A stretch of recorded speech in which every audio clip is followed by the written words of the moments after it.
प्यारे बच्चों, नमस्कार। आज की इस कक्षा में मैं आपका स्वागत करती हूँ। बच्चों, मुझे ये बताओ, क्या आपने कभी किसी बच्चे को भीख मांगते देखा है? जरूर देखा होगा। जब हम कहीं आते जाते हैं तो कई बार छोटे छोटे बच्चे अक्सर सड़कों पर भीख मांगते दिखाई देते हैं। बच्चों, भीख वह अपनी खुशी से नहीं मांगते, बल्कि उनकी कोई ना कोई मजबूरी होती है। वह तभी भीख मांगते हैं। किसी के पास खाने को कुछ नहीं होता तो किसी के पास पहनने के लिए कुछ नहीं होता, इसीलिए वह भीख मांगते हैं। तो आओ बच्चों, आज मैं आपको एक बालक की ऐसी ही कहानी सुनाऊंगी। कहानी का नाम है 1 रुपया। एक बार ईश्वर चंद्र विद्यासागर कहीं जा रहे थे। एक बालक आया और बोला, 1 पैसा दे दो।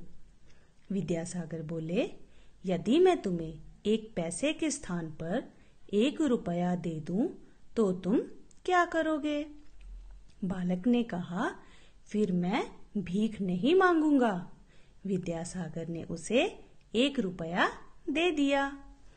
कई साल के बाद विद्यासागर बाजार में घूम रहे थे तो एक युवक ने उनके चरण छुए और प्रणाम करते हुए कहा, मैं वही हूँ जिसे आपने 1 रुपया दिया था।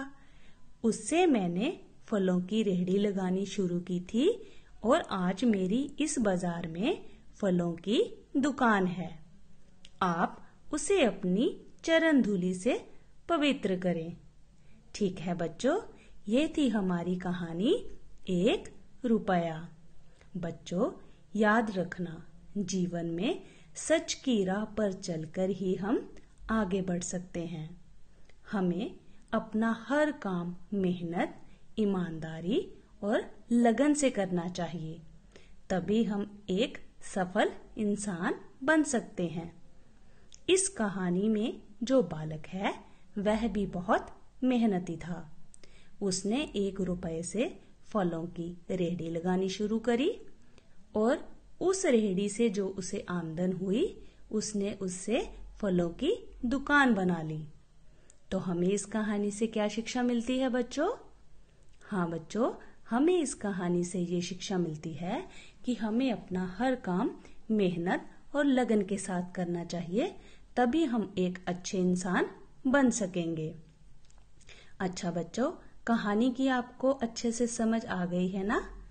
तो अब मैं आपको गृह कार्य के बारे में बताती हूँ कि हमें वह कैसे करना है। यहाँ पर कुछ शब्द गुरमुखी भाव पंजाबी और देवनागरी भाव हिंदी में लिखे हैं। हमें इन शब्दों का अभ्यास करना है। यहाँ पर हमें बताया गया है कि ईश्वर शब्द हिंदी में और पंजाबी में कैसे लिखना है।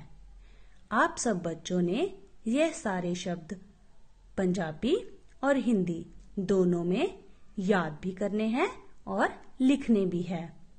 और हाँ बच्चों, ये कहानी अपने भाई बहनों और माता पिता को जरूर सुनाना।